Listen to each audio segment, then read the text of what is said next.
So, for those of you who don't know who I am, hello, I am Spore. I was slash still kind of am a top Inkbrush player in late Splatoon 2 and throughout like Splatoon 3. But over the last like sort of couple of years, I've been getting more and more into the TOing side of things. I ran my first tournament right at the very end of Splatoon 2, and ever since then, I've been running tournaments specifically for the UK Splatoon scene. So just the Splatoon community that exists within the United Kingdom of Great Britain and also Ireland as well. There's a separate like thing, but yeah, I've been like high slash top level player, and now I'm like at this point I'm now like well on my way into sort of transitioning into being more of a TO than a player at this point, I think. I don't know, right? There is a pipeline to it, I swear.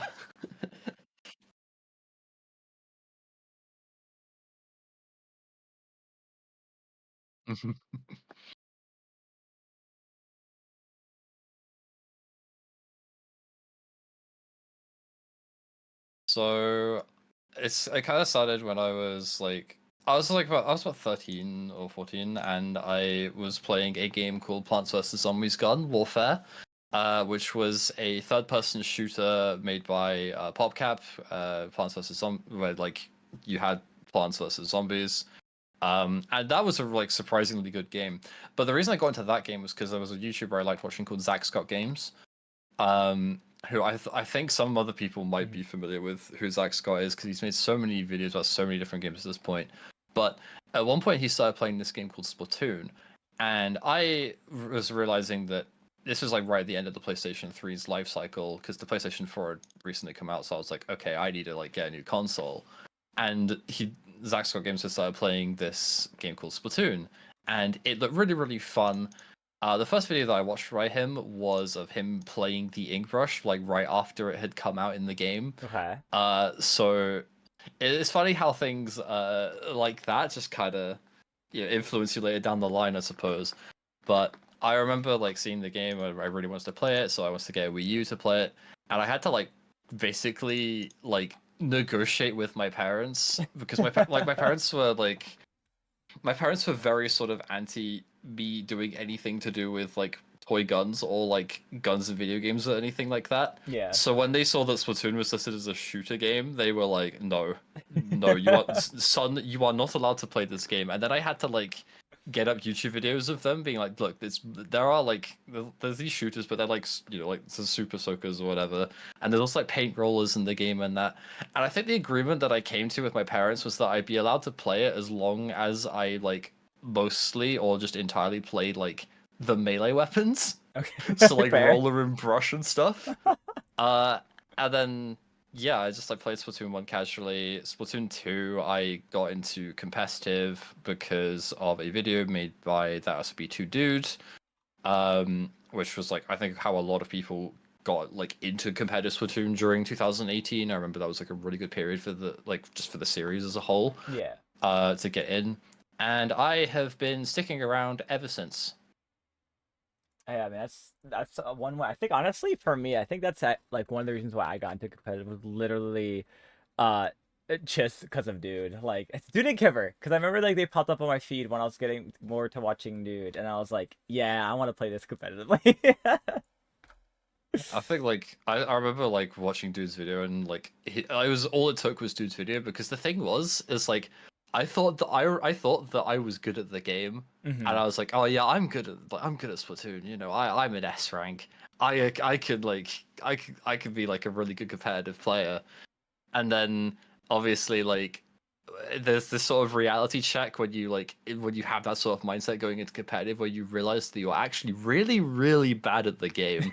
But like as soon as I accepted that, it was like, okay, I actually need to get better at the game. And then lo and behold, like I got better at the game because turns out sometimes all you need to do is have a good mindset when you go into these things.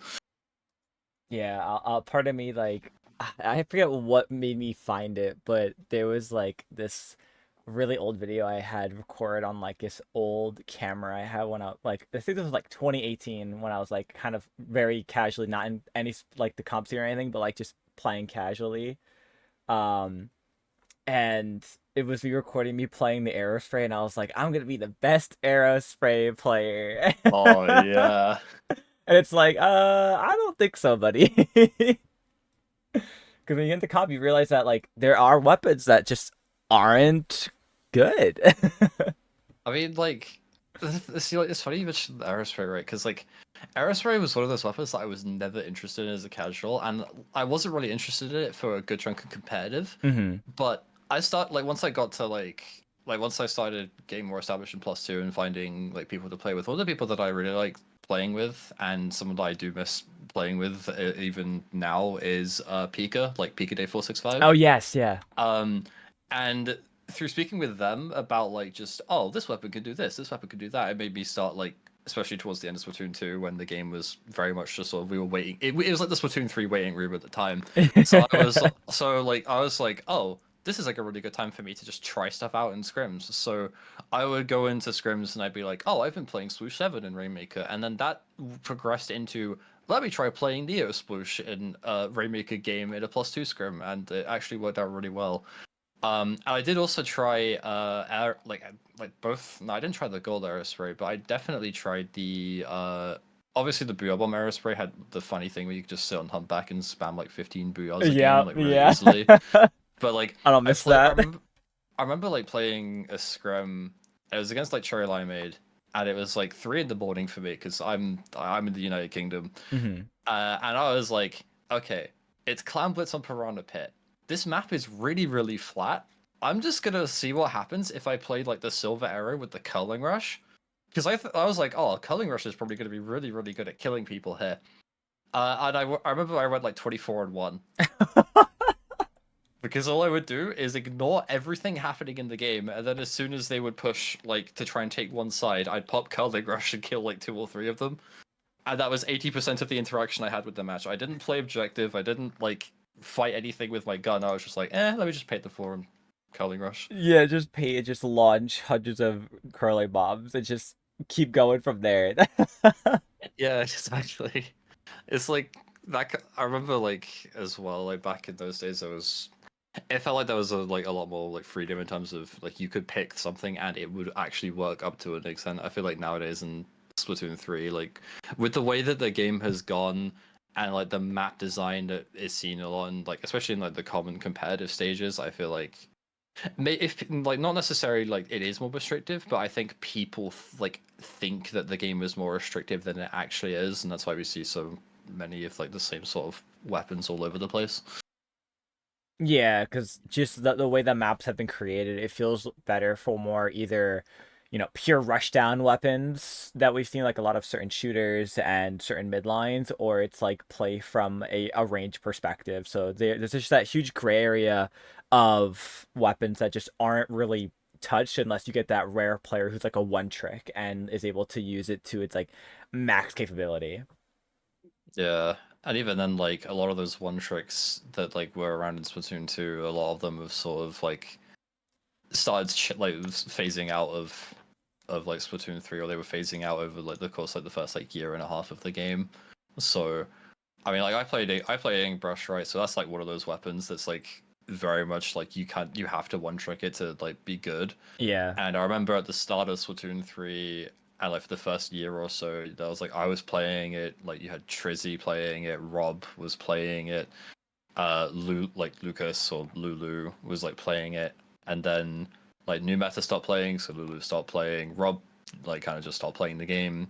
Trizzy still plays, but like it's pretty obvious that like Trizzy's like playing a lot with friends at the moment, Hmm. so they're not really like going out into tournaments and like trying to prove how good Inkbrush is. Yeah. And I've also been like kind of without a group of players for a long time, so I've not really had an environment to like sort of I've not really had an opportunity to keep going into tournaments with Inkbrush to do stuff with it. So you never really see that weapon very often at like high levels of play anymore.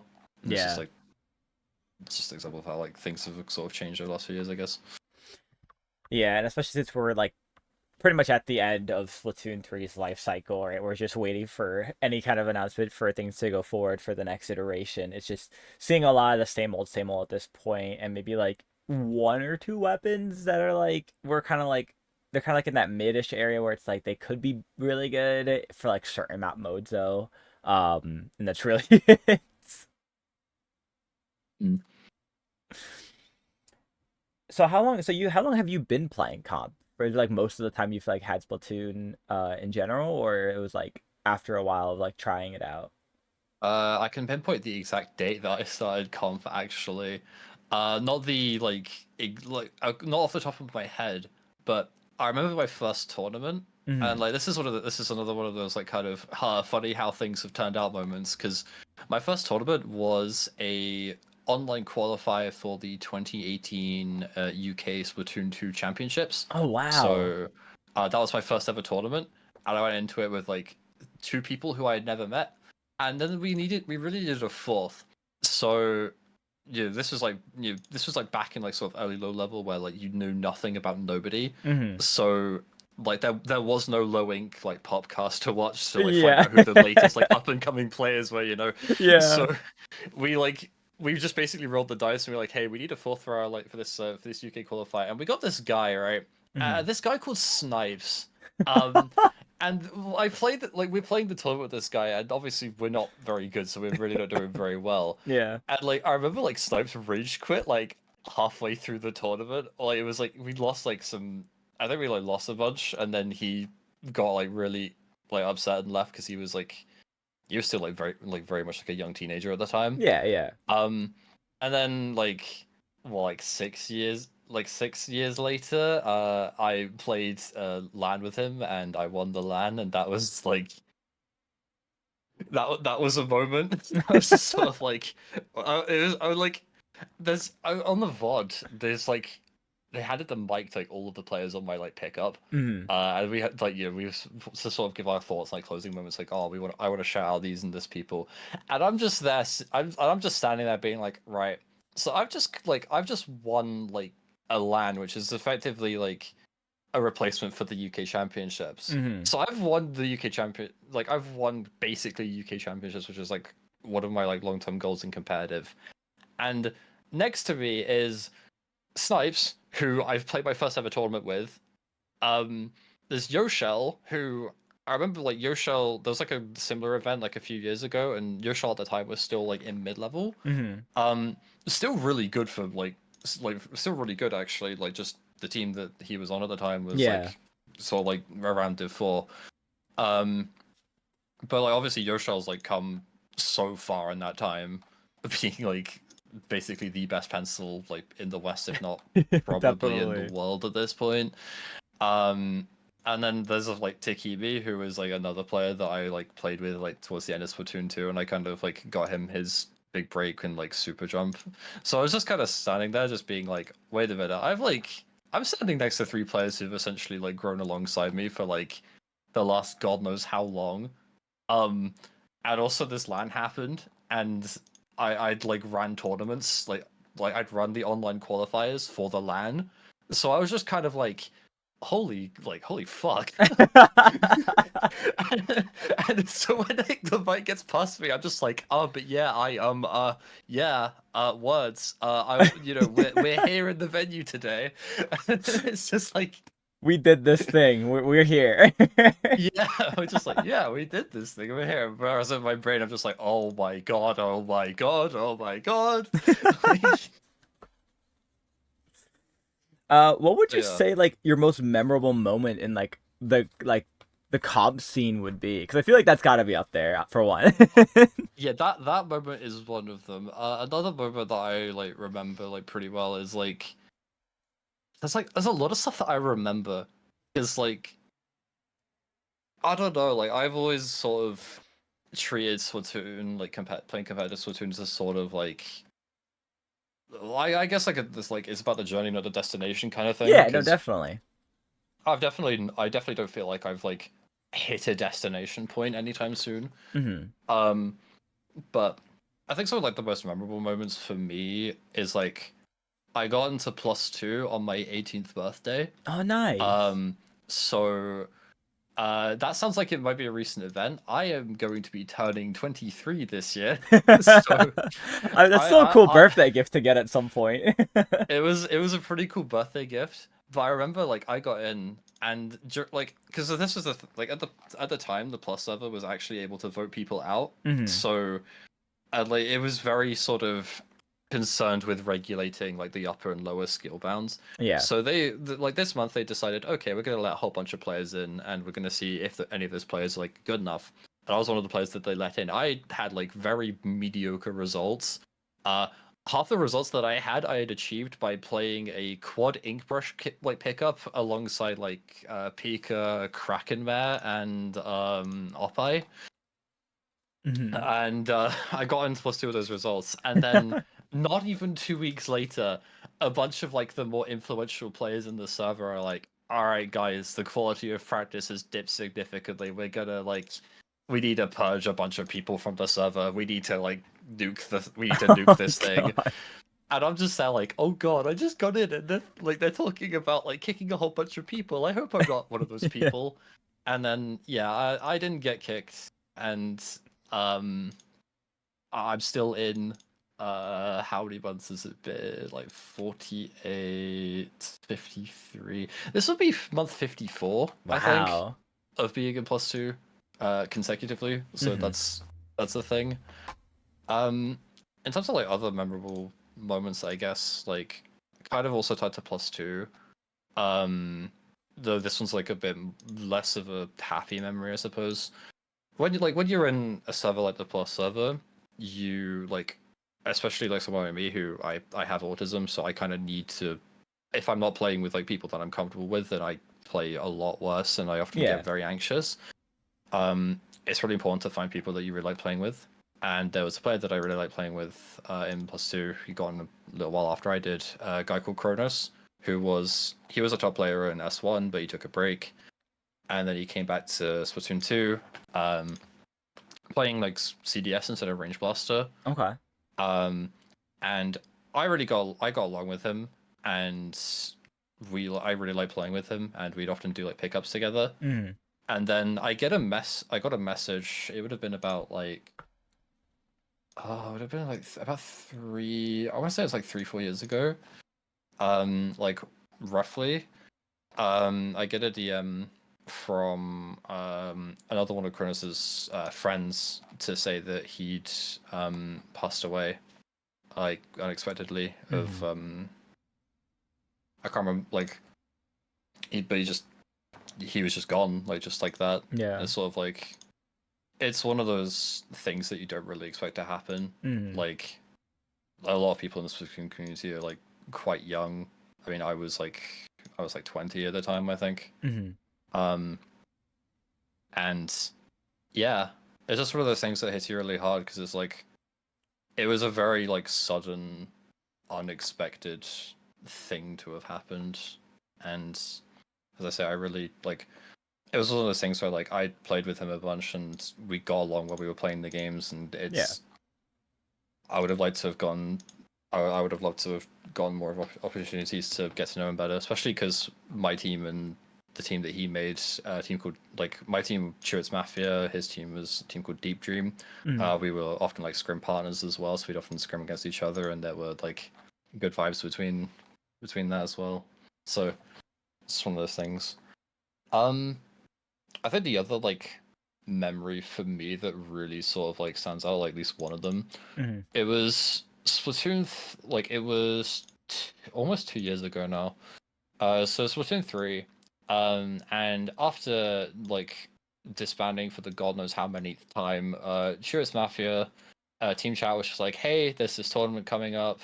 I think it was like I would say it was 20XX actually. It was a 20XX, and we were like, hey, let's just play it for fun and see what happens. And we played day one, and we do alright on day one, considering that we're like kind of out of practice of playing with each other. Yeah. But this is like the 20XX where they had fucking Squid School or whatever, like before, obviously this was before all the stuff came out about him, right? Yeah. But he was doing an analysis desk for them, and he actually pointed out some like fake, like we were on one of the games on stream, so he points out like, hey, like, you know, this team's really really good, and there's a couple of things we could maybe do a bit better. And I actually like just bring these up. I bring this up in like text chat, whatever, like, guys, when we go in tomorrow, this is what was said. Let's like try and do better. And Yeah. we're like, it's like, yeah, we're gonna go and do better. So after rushing home, which also consisted of me dodging a bus fare, I hop on to play day 2, and not far into the bracket, we get matched up against the top seed Japanese pickup, which is like 4 of the best like players in the world at the time, Mm-hmm. and we fucking beat them. And I start popping off on Twitter, and then Twitter starts popping off, and we're like, "Oh my god! Like, how the fuck did this like top JP pickup lose to C33? Like, it was one of the like great like I mean they were memeing game 1 and kind of game 2 as well, but then they realized that they might actually lose, and they locked in for game 3, and they still lost that one because it was Clambert on the Eel Tail Alley. Oh my god. But I remember like when that was happening, it's like, oh my god, the entirety of like Splatoon Twitter is just like freaking out about the fact that this has happened, and it's like, whoa, we did a thing. Yeah. There's like a bunch of other stuff that I remember from like lands that I've been to, like the entirety of the RSL experience. Obviously, the land I was recently at, Splat Legacy, which I ended up winning and it was sort of just like it felt like it was the final like episode of a really like really turbulent TV series. Yeah. You know, and yeah, I could like ramble on about it for hours, but obviously, like, we do want to like try to stick to some sort of time here, Absolutely, yeah. I mean, those are some like awesome like memories to have from just playing Splatoon in general, right? It's incredible to hear like the different experiences that you've been able to have this far so far, right? Obviously into the game, especially in like the comp wise and just in general. How long have you been going to LANs for? My first LAN was in February of 2020, so I didn't really like.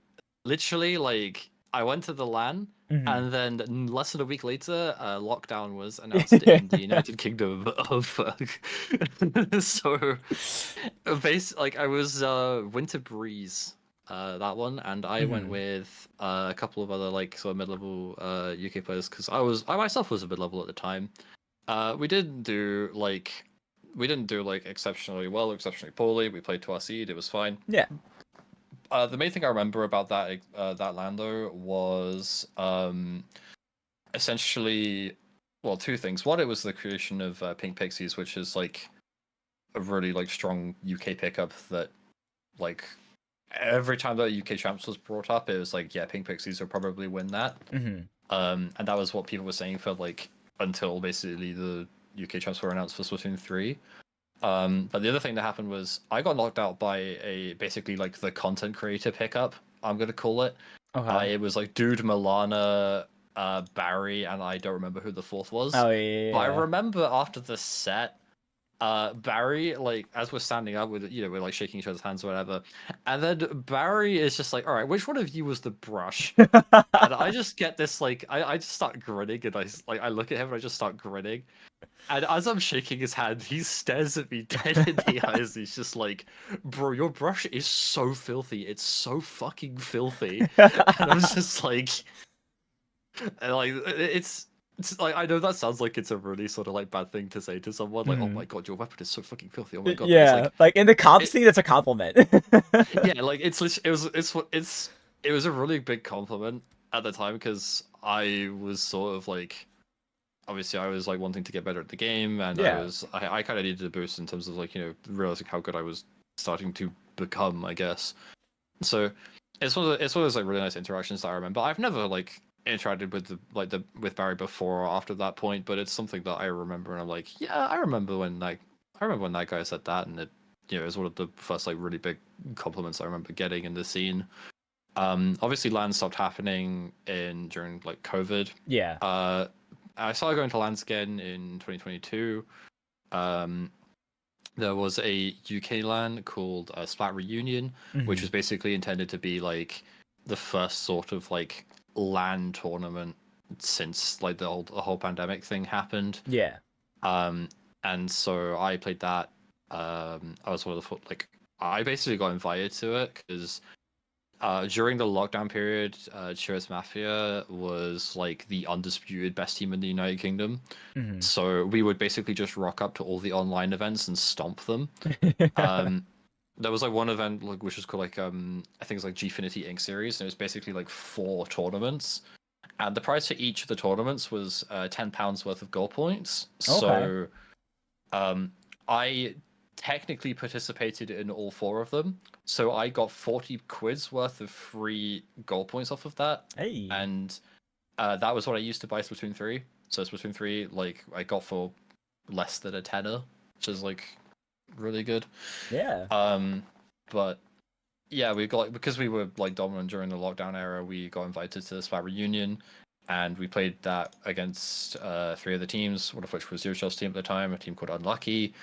There was a team called Yellow Snow, which was basically like a pickup of like people from a team called Snowpoint, which like was always like kind of there or kind of not. Like it was like that team that's like they're reliably get like second or third every tournament, but they're like never gonna win it.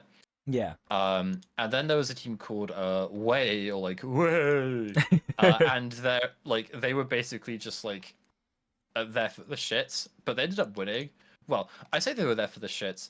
That pickup went on to become Spark, Oh so my gosh. so you know things happened. Yeah. Um, but then I've been going to lands like pretty much like ever since then. I went to Rising Squid LAN in 2023.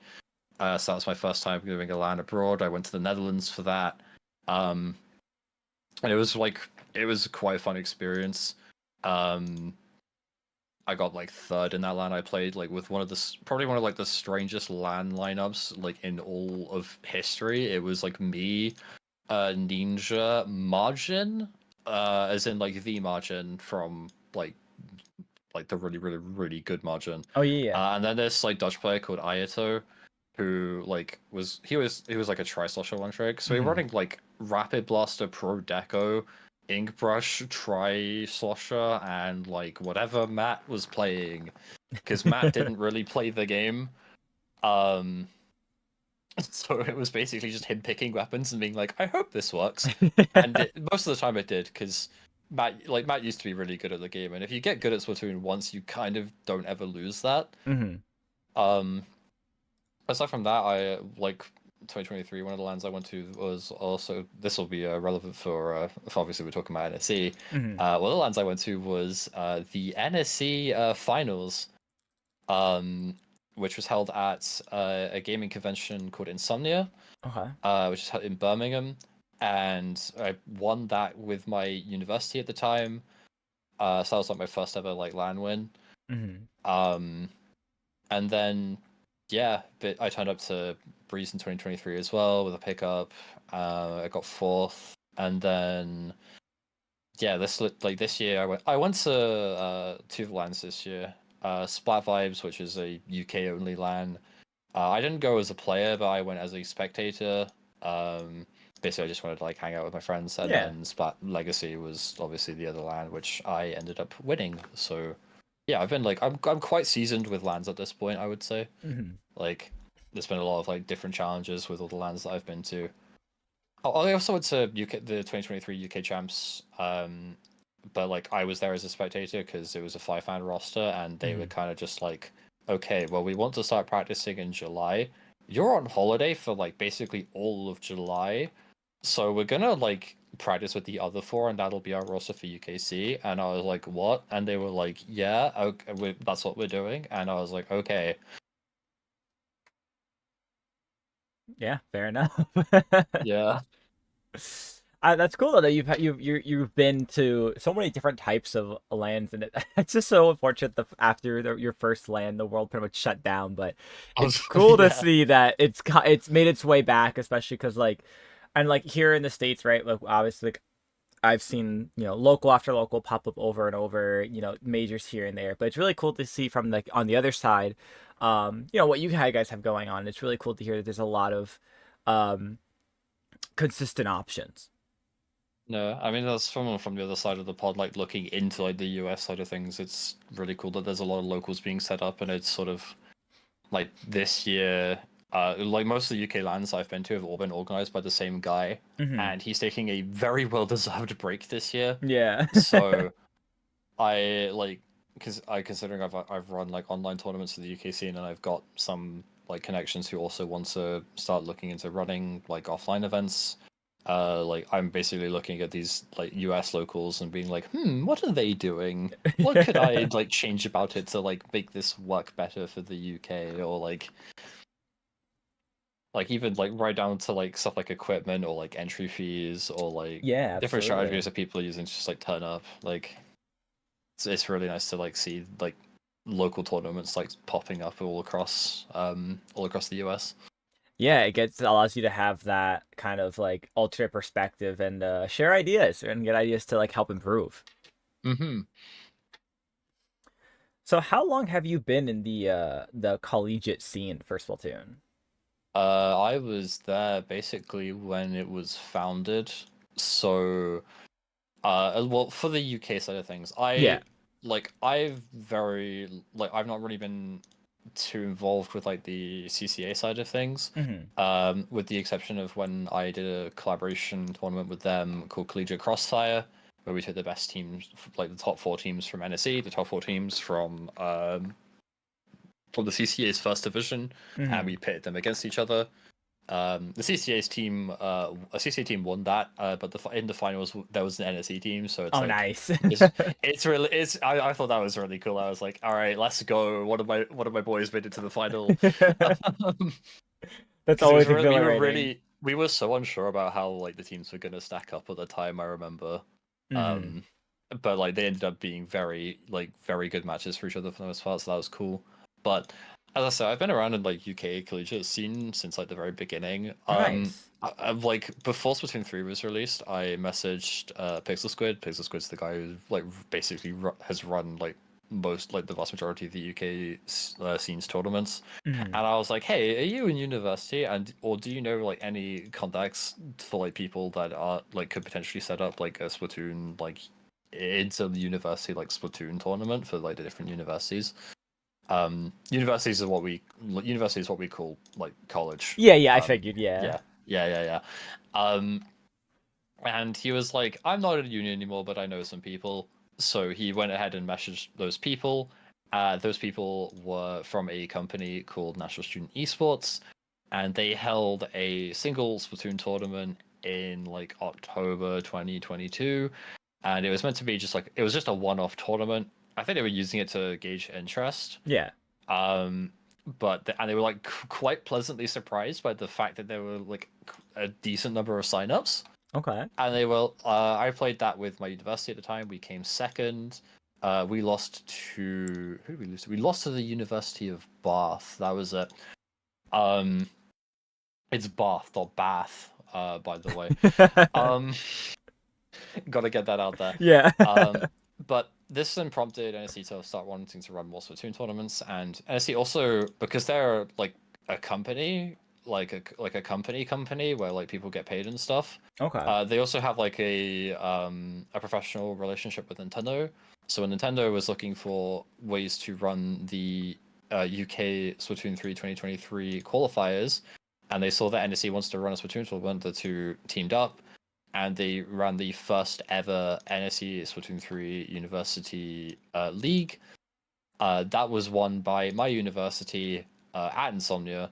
I know the VOD is up there on YouTube if you look for it, and you get to see me wearing my university esports hoodie. Oh yeah. Um, like which is a bit of a surreal feeling. But we won that like quite confidently, and Hmm.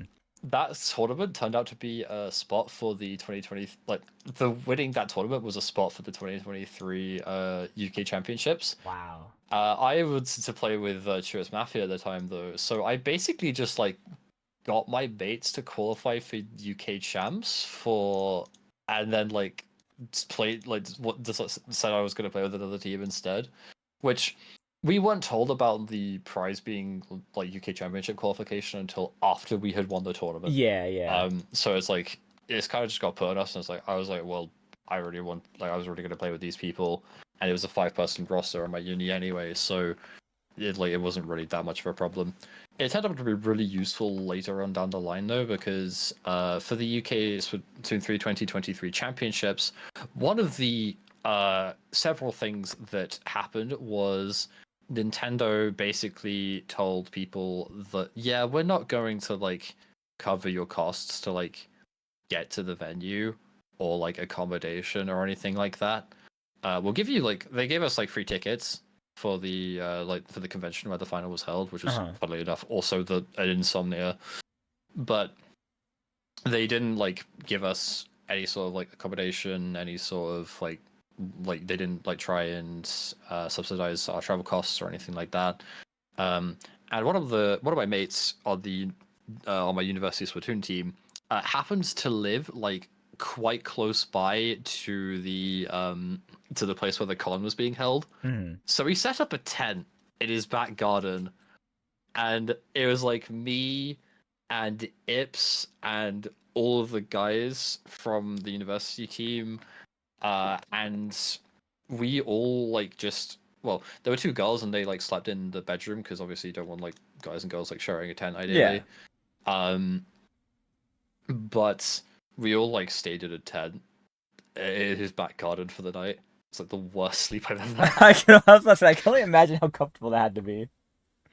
And yeah, I compare this to like NSE, who actually like subsidized our travel costs to an extent, booked us a hotel. Like, it was kind of funny, but also it was like, it's like, what the fuck? Like, Yeah.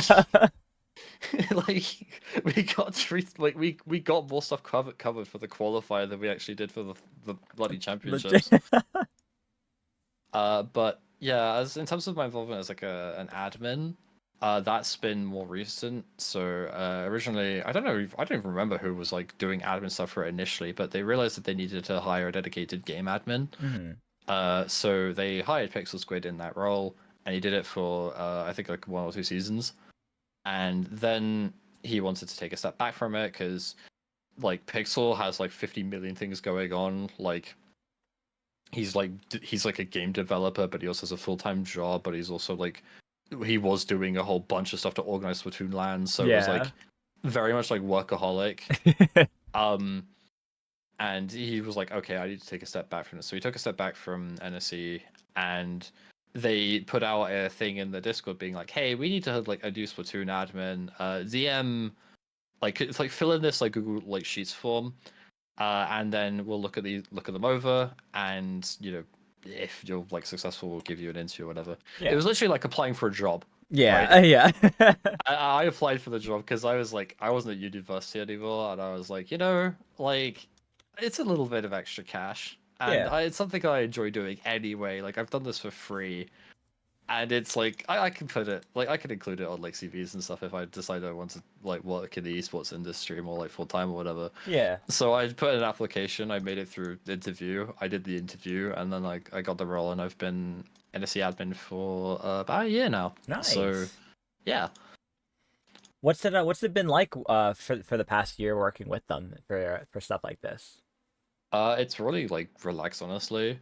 Like just because of the nature of the way it works, like I'm not like I basically just like rock up when I basically just turn up when there's a tour, like when we have like some rounds to run, because the league takes place over at least like 5 weeks. Okay. So for about like 5 weeks, I turn up on a Monday, like Monday evening. I get briefed on like stuff, and then we have this thing called the captain's meeting, which to this day I've never heard of a Splatoon tournament that does this. I think it might be a thing in like other games potentially, but this is like a very specific NSE thing, where essentially all of the captains from all of the teams join this voice channel, and then they're all like stuck on mute, and then I join the channel, and then I basically just like tell them like verbally like, hi, here are like the latest updates from NSE, like, you know, go play like women in non-binary Valorant 2v2s, or like we have a Genshin Impact thing on or whatever,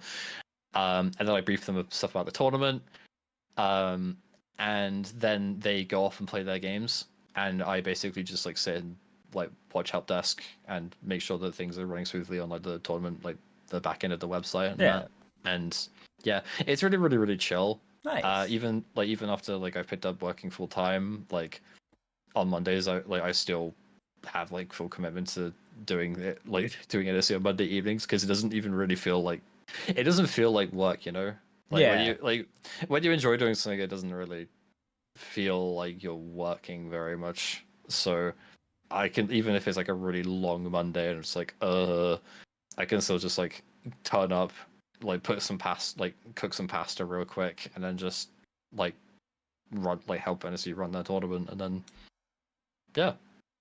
Nice. That sounds so chill. I love that.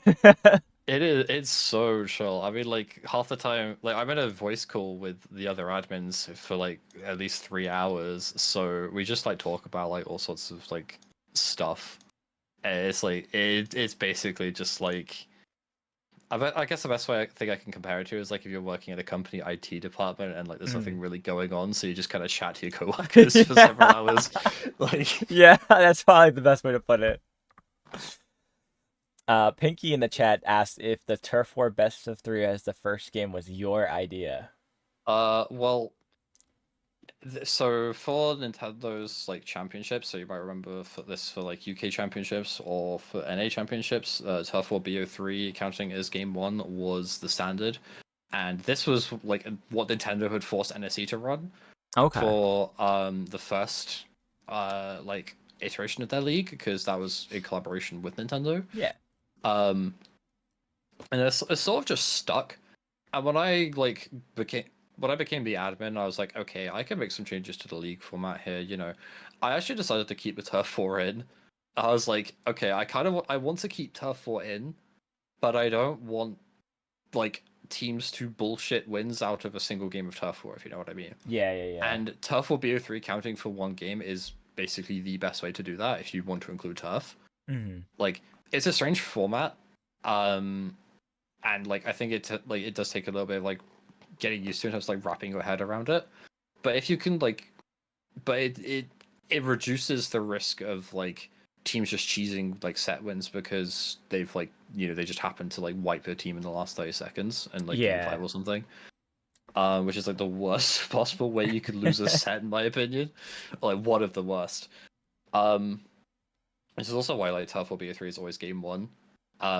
It's a nice opportunity. Like I think like there are obviously there are obvious downsides to it. It's a bit hard to explain to people especially who are new, but I think the upsides for it being it includes turf war in a somewhat like in the most competitively friendly way possible. Hmm. So a lot of people who play like collegiate Splatoon are casuals who like don't really have anything experience with the competitive scene. A really big example is when like my like NSE championship winning team, one of the members of that team who like I've ended up dating her, so she's been my girlfriend for like over 2 years now. Nice. Um, but she before NSE she was like deathly scared of playing the ranked modes, so Hmm. she only ever played Turf War.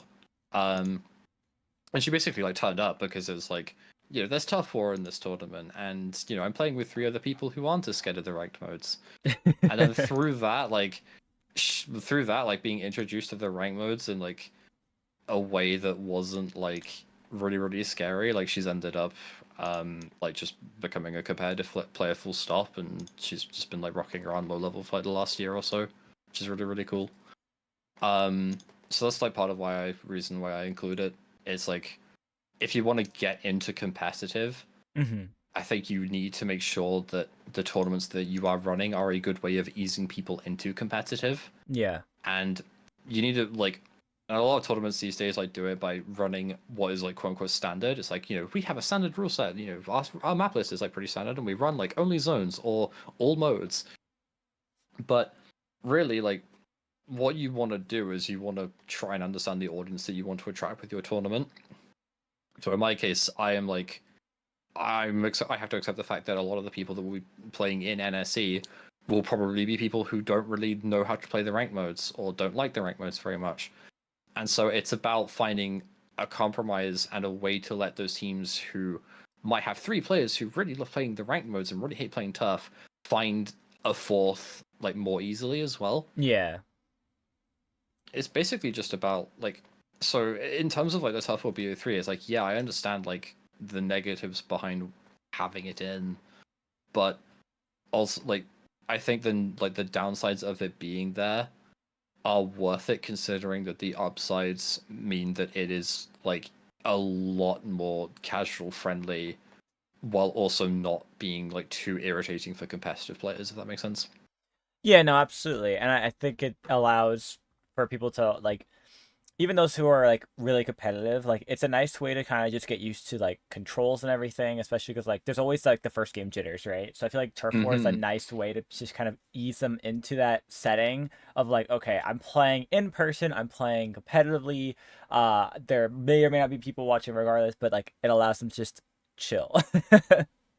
Yeah, and it's also like if you lose that first game, it might not even count anyway because there's still like two more games within that mini BO3. So if you win those two games, that like you losing that first game because the jitters literally doesn't matter. It's not on the scoreboard, Yeah. and because of that, it's like it's a really big help in like reducing like anxiety in like newer players or like less experienced players.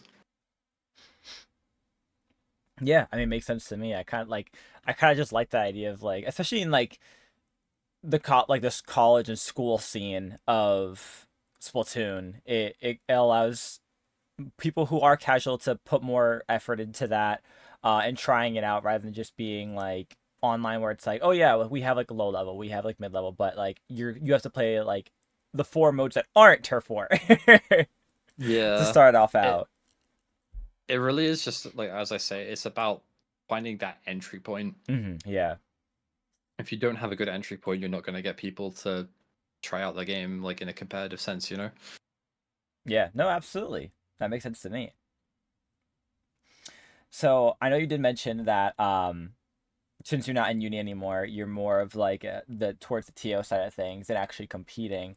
Um, was there ever like a point of competing for uni over like online or other like events that you found to enjoy more than the other like regular like community fed events? I think like when I was competing in university tournaments, like a really big thing was like all of my teammates are like like live within like 2 miles of me, and we all Hmm. go to the same university. So what happened was like quite often we just like met up as friends at the pub, had a few like had a few drinks, like Hmm. chatted, uh, like all the things that come with being in an English pub and having a little bit of a drink, which because the thing is like in the US like your drinking age is 21. In the UK you can do it from the age of 18. Yeah. So like as soon as you are of university age, you can just go into a pub and order like God knows what. Like we have this like there's the pints that like especially if you go to like a Weatherspoons, it's like Weatherspoons like this chain of pubs like, and that's where we always went because the pints are cheap, but like the range of drinks is like quite large. So I've had like all sorts there.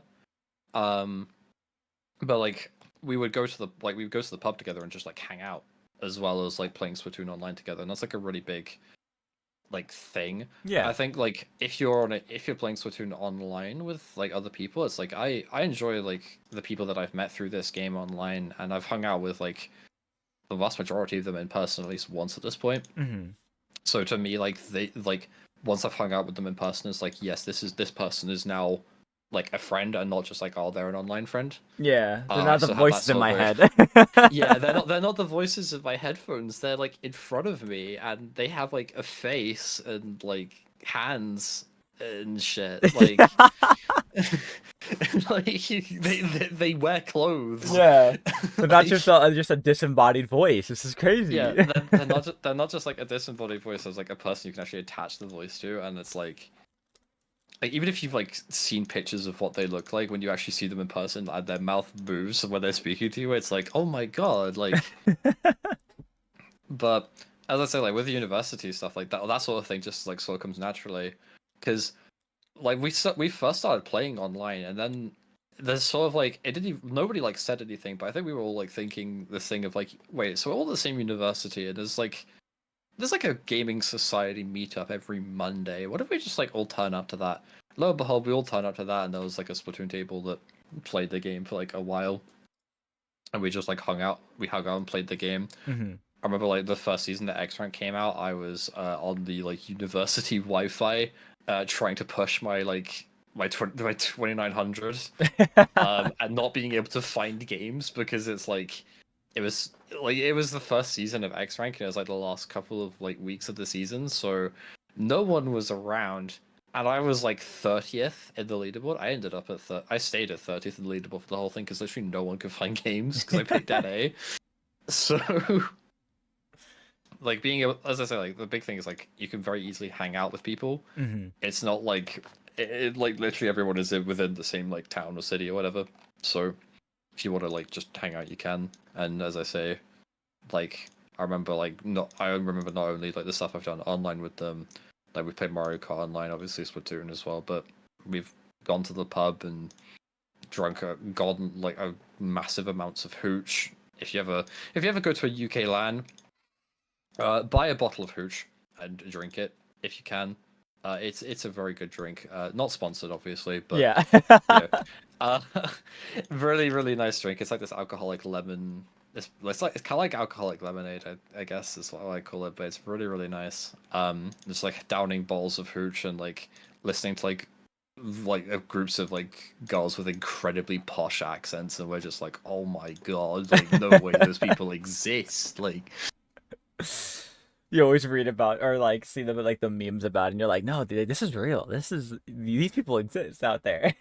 yeah, no, like I've seen like so many memes about like these people existing. And it's like okay, like I haven't really experienced that, and I've lived here for like like however long. Surely they don't exist. And then I'm like we're sat like the next booth over in the pub. It's just like rah, my parents haven't given me my £5,000 allowance for the month yet, and it's like, and we're all just listening in like what the fuck, like. Yeah. like they only like they get like they have that much money and they went to Weatherspoon. like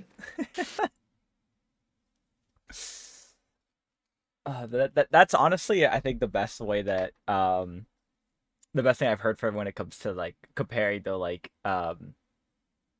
university events to like online. It's just the people, right? And I know like hmm for people with lands, right, it's always like, oh, it's so cool to see who's in my area and stuff. But I feel like there's so much more to relate to when it's like university because it's like you have more than just like the local area to talk about. You have literally anything that you might not like about classes or professors or you name it to Yeah, discuss. exactly. And as I say, like I mentioned the pub quite a lot, but it is a really big part of like culture over here. Yeah, yeah. So even like UK lands in particular, like if you want to speak to someone, all you really need to do if you don't get a chance proper chance to speak to them, just go to a pub with them, and Hmm. then you might have a drink, and then words sort of just start flowing, and then before you know it, you've actually like gotten to know someone who you probably never would have gotten to know before. It does I think somewhat contribute to UK lands have a bit of a reputation for being very loud. Hmm. Uh, there are reasons behind this. I could get into the lore if you really want, but the general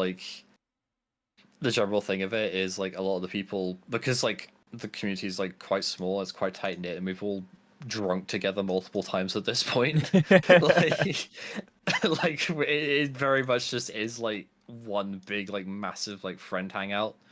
And even then like the nice thing about it as well is that like it has enough similarities with like sort of how you get to know like people who play Splatoon in your university, to the point where if you want to integrate into the sort of UK scene from your university, from like the university side of things, it's really really easy to do so. Yeah. Oh, that's awesome. Honestly, hearing that it's loud, I love that. I'm someone who like loves to get loud myself at lands, and like it's always fun because like you'll always be the loudest in the quiet area, and then you get turning heads, and it's like knowing that like over there, your events are always loud no matter what. I might have to make a trip. The events are loud and we yell so much shit talk at each other, but the key thing is that we all know each other at the end of the day. Yeah, so it's all in good So fun. yeah, the last LAN that I played at, like Spat Legacy, we played like the set my pickup played against. It was against like basically Chewits, but instead of like me or Snipes, they had Chano. Okay. And while we played this set, we lose like it's like a BO3. We lose one of the games in the BO3, and then like Chano just like stands up and yells like you're carried by your shell, your shit. Um, and then we win the next game, win the set. I just stand up and yell "suck your mum," and then afterwards we just like shake hands. It's like nothing ever happened. Like, but I think like that's the sort of the vibe that you want if you're gonna have like something like that at your LAN. If you're getting loud at people that you don't really know, and there's even a chance that you like they might interpret what you're saying as like you actually being a massive dickhead, Yeah. then just don't do it. Yeah. There's no point. Like at the end of the day, all that's gonna happen is they're gonna think that you're a dickhead, and then just like that, like that's one person that's one more person who feels like ever so slightly alienated from either players that they've looked up to or just the scene in general. Yeah. Like it's a really like you like if you're gonna do like shit talk like that, you gotta make sure that the scene is able to like you got to make sure that like it's clear that you are just talking shit in the set and that what you don't really like actually mean what you're saying. Yeah. Or if you do mean what you're saying, it doesn't really matter after the set is done, you know? Yeah, Like, exactly. At the end of the day, we're all here for the same thing, and that's to play this game and have fun. yeah, exactly. So as we start wrapping things up, one of the last things I do want to ask is, are there any hopes that you have for this event coming up, for the league coming up, or is there anything you're looking forward to? So in terms of the event that like this upcoming event, so I love we've not really like touched on it too much, but yeah, like NSE has its next league being streamed by Dapple Productions. Mm-hmm. So obviously, I am very happy about the fact that Dapple Productions is wanting to stream.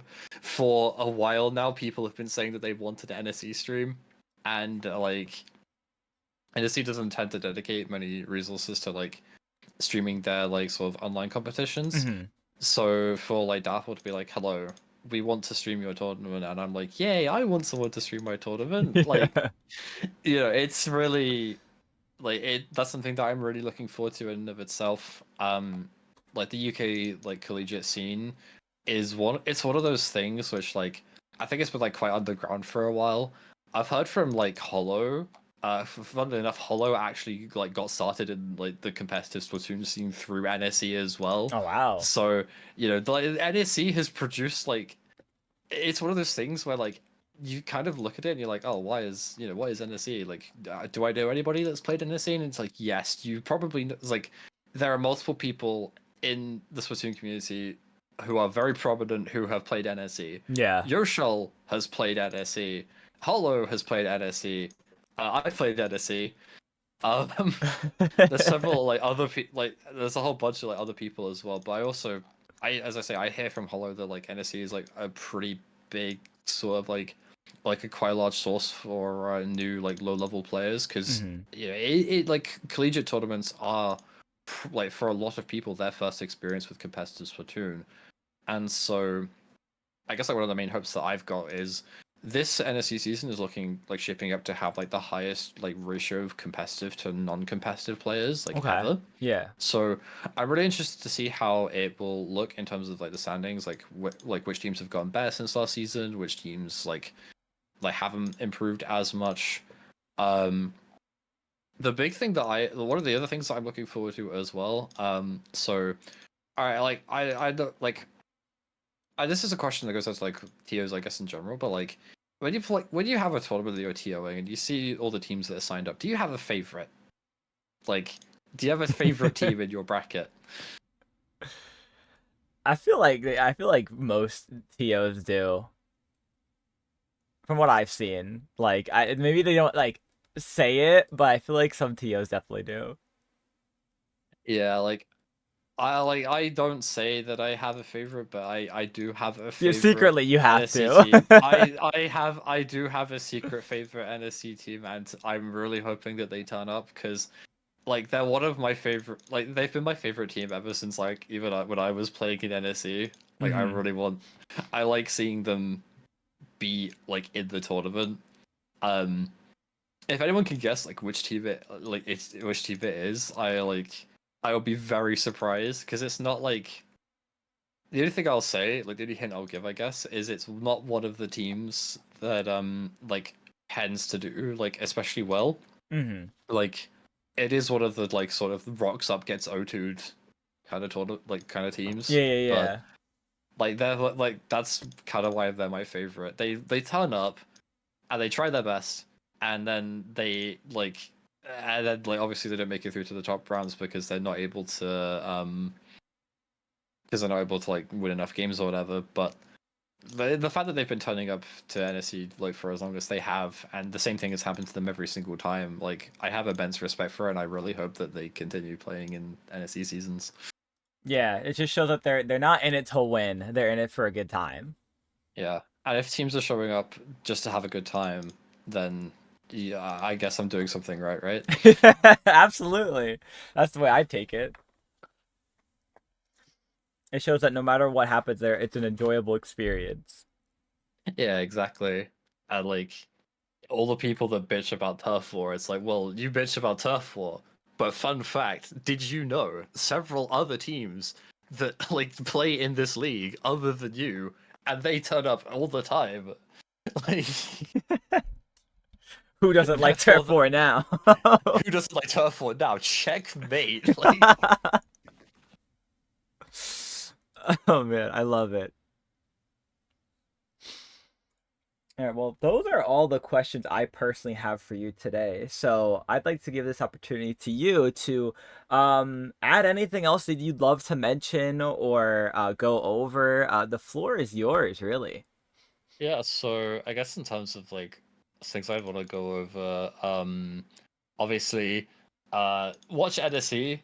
It'll be on every Monday throughout all of February and some of the Mondays during March as well. Hmm. But as I say, Mondays like it'll be 7 p.m. GMT or 8 p.m. If you're in most of Europe.